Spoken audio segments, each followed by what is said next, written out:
If you've been playing Nintendo games for a long time, there's a very good chance that 2006 lives in your memory as a huge year. This was the year Nintendo completely reinvented how people interacted with games, launched one of its most successful consoles ever, and released a wave of titles that would go on to define entire franchises. And here's the wild part, and part that makes me feel quite old. All of these games turn 20 years old this year. That's right, 2 decades have passed since Wii Sports had grandparents swinging Wii remotes through their televisions, since Link transformed into a wolf, since Pokémon trainers first stepped into Sinnoh, and since a little boy named Lucas starred in one of Nintendo's most emotionally powerful stories that anyone outside of Japan still hasn't officially been able to play. Today we are going back to 2006, revisiting 9 Nintendo games that are officially turning 20 this year, some worldwide, some regionally, and talking about why they mattered at the time, what made them special, and how they still influence Nintendo games today. So grab your DS, dust off your Wii, and let's rewind the clock back to 2006. So let's start with the obvious one.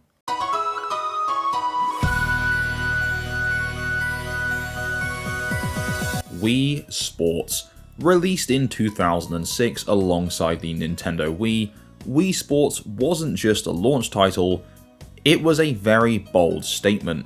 It told the world immediately and unmistakably that Nintendo was no longer competing on raw power. Instead, it was competing on accessibility, intuition, and fun. The concept was absurdly simple. 5 different sports, tennis, baseball, bowling, golf, and boxing, all controlled using motion controls that anyone could understand pretty much within seconds. You didn't need to know what a button layout was, you didn't need years of gaming experience, you just picked up the controller and moved about. And somehow, it really worked.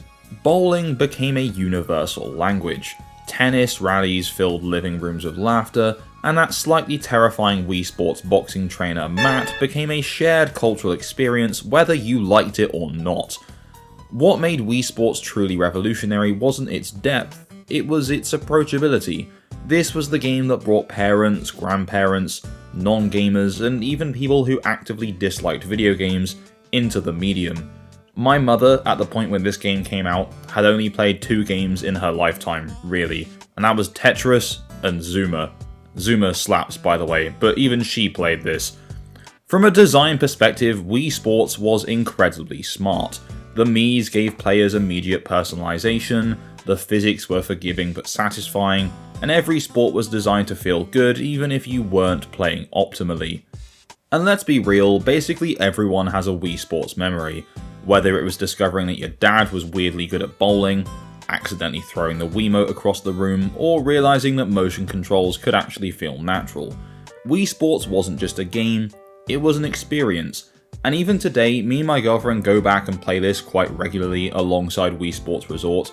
They just slap so unbelievably hard. 20 years later, Nintendo is still chasing that same magic with titles like Nintendo Switch Sports, which obviously was never going to reach those same highs, and honestly was kinda ass. Either way, they're all standing on the shoulders of this simple little pack-in title that changed gaming basically forever. Next up is a game that marked a very different kind of turning point. The Legend of Zelda: Twilight Princess. Released in 2006 on both GameCube and Wii, Twilight Princess was Nintendo's response to fans who wanted something darker, more mature, and more epic after the cel-shaded style of The Wind Waker. And Nintendo delivered.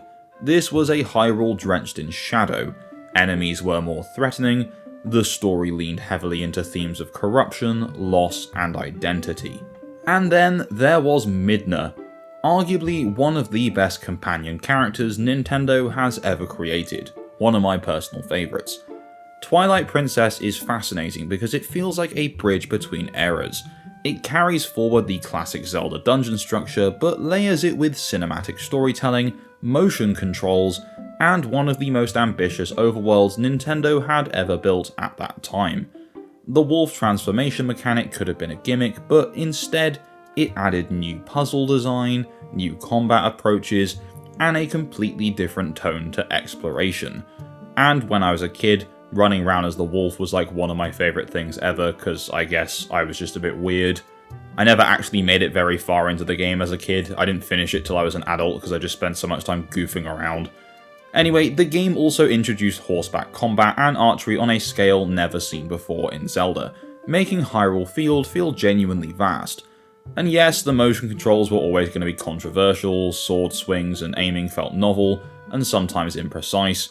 Still, the Wii version became the definitive way many people experience the game. And also the cheapest way to do so, because my god, those GameCube game prices now are insane.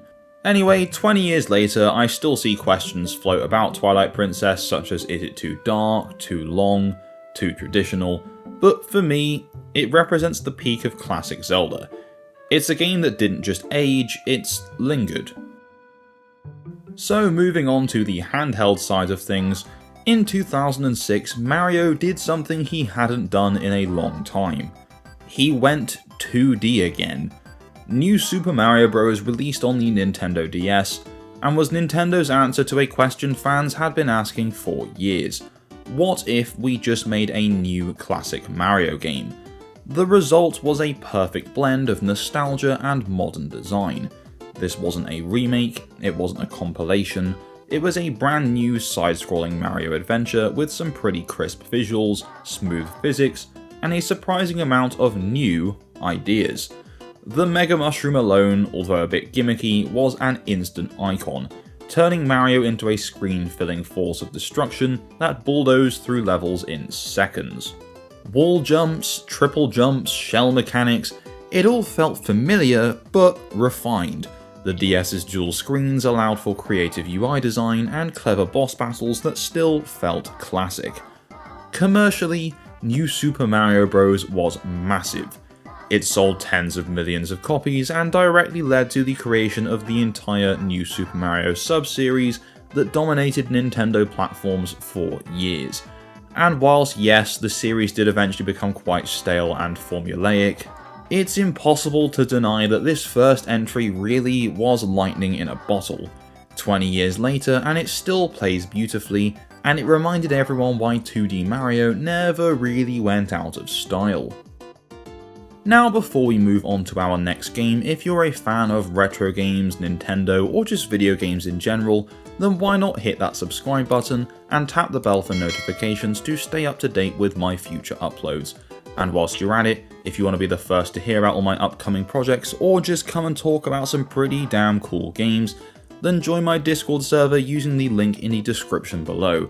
Oh, and we also run occasional giveaways over there, so even more incentive for you. Anyway, that's enough selling myself to you, let's talk about our next game. So sometimes the simplest ideas age the best. Tetris DS is proof of this. Released of course in 2006, Tetris DS took one of the most timeless puzzle games ever created and wrapped it in a Nintendo love letter. Every mode referenced a different Nintendo franchise. Super Mario Bros., The Legend of Zelda, Metroid, Donkey Kong, even Balloon Fight. As you played, the background worlds evolved, enemies moved, and music dynamically reacted to your progress. And the multiplayer was absolutely legendary.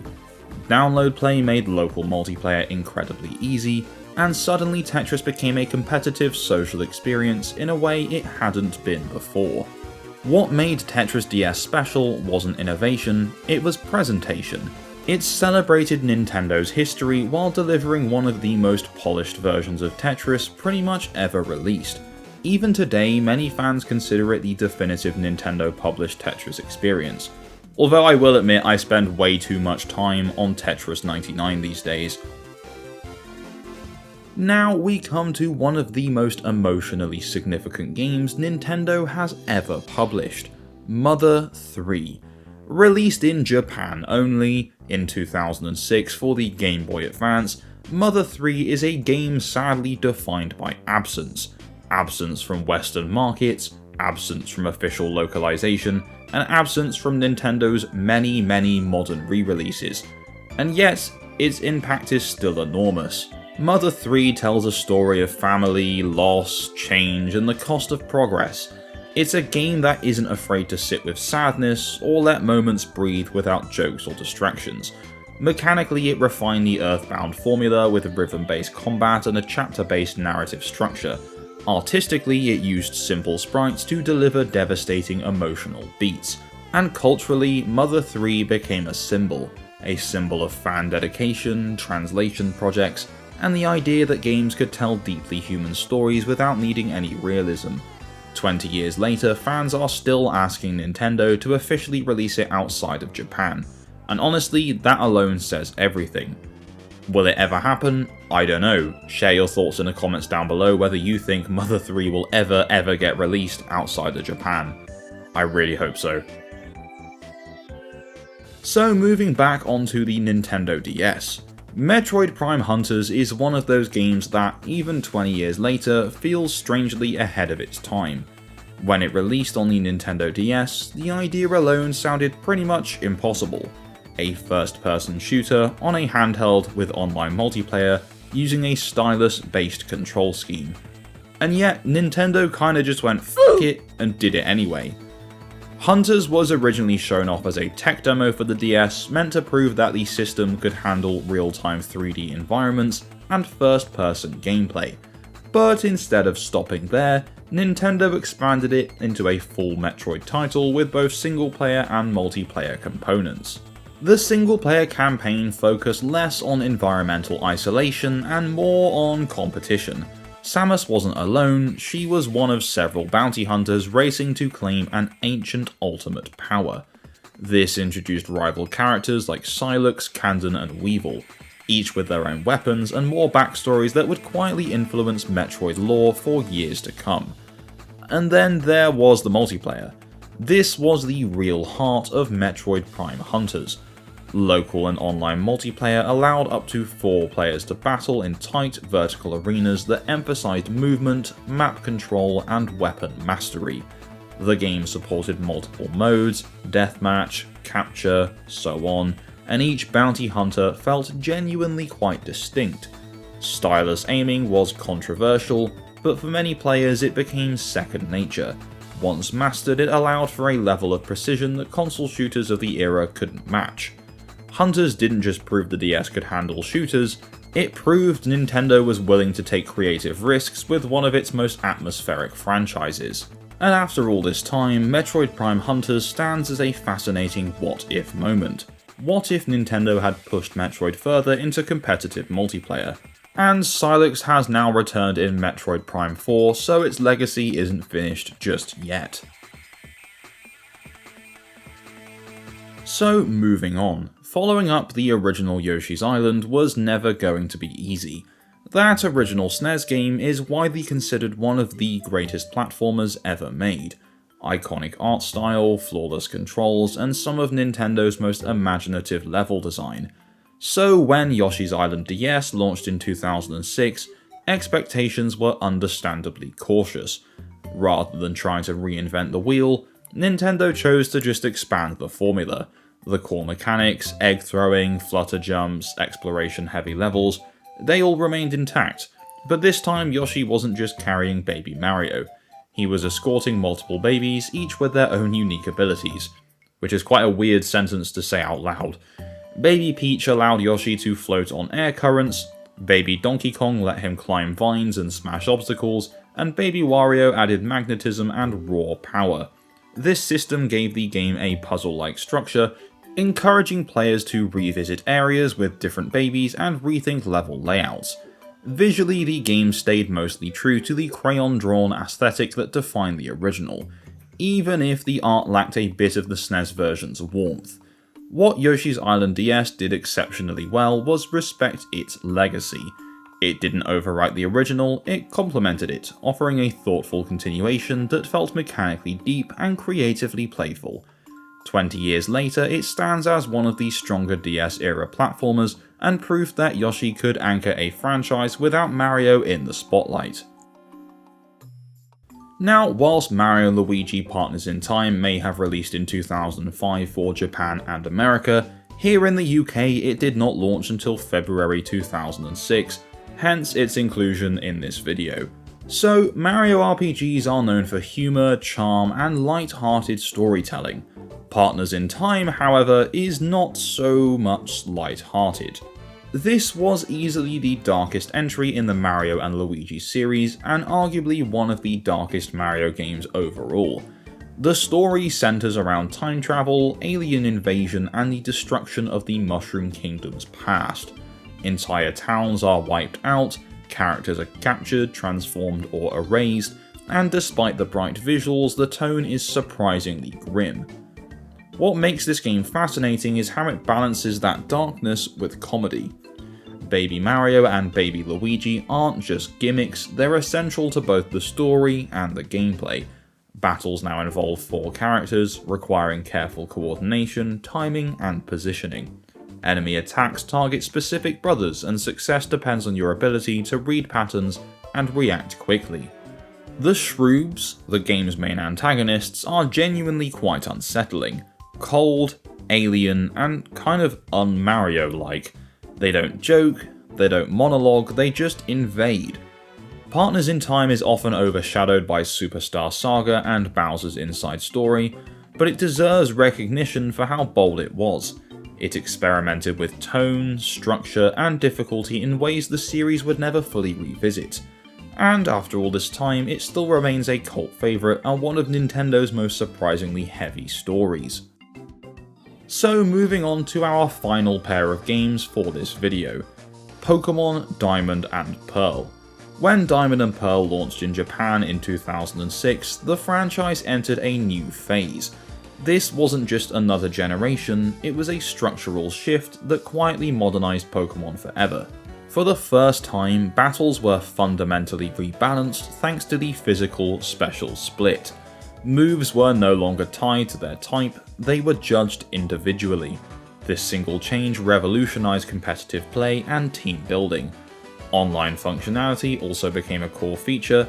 Players could trade and battle globally using the Nintendo Wi-Fi connection, turning Pokémon into a truly connected experience for the first time. Sinnoh itself felt different. The region was colder, more mountainous, and more lore-heavy than previous generations. Ancient myths, legendaries tied to time and space, and a stronger narrative focus gave the world a sense of history. And then there was Cynthia. To this day, Cynthia is considered one of the toughest and most iconic champions in Pokémon history. Her battle wasn't just difficult, it was memorable, backed by one of the series' most beloved themes. Don't get me wrong, Diamond and Pearl weren't perfect, the original games were slow, the technical limitations were noticeable, and where were like any of the fire types. But the ambition was undeniable.